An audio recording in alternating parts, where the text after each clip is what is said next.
Com a Baiko Bondut 2023. Bondut 2023 é hobby bom, é hobby exitoso. Na total nós temos 61 jobs, então nós temos 799 voluntários que estão arriba caia para ajudar NGO com um job. Estava em 2 dias de trabalho, com a Baiko 2 dias aqui.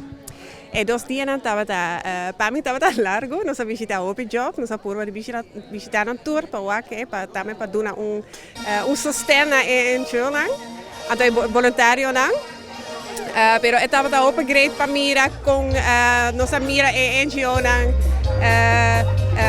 tra verbinding com voluntário então com o voluntário a gosta dia a dia, porque não estava da ajuda só, pero estava da gezellig, estava da bom ambiente.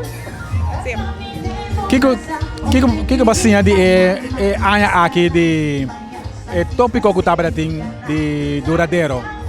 Sim, o tópico duradouro, mas mira, hobby NGO não apone blas, então não tem conta é parte da natureza, pero também nós pedimos voluntário se não quer se trabalho voluntário, mas via para anya.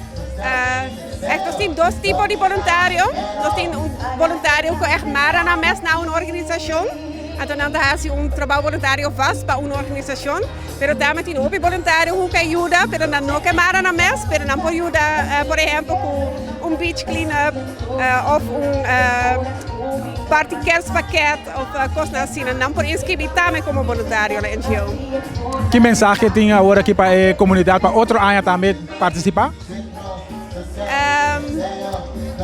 Eigenlijk é bom para promover o NGO, para dar uma voluntária experiência com a para ser na NGO, para experienciar.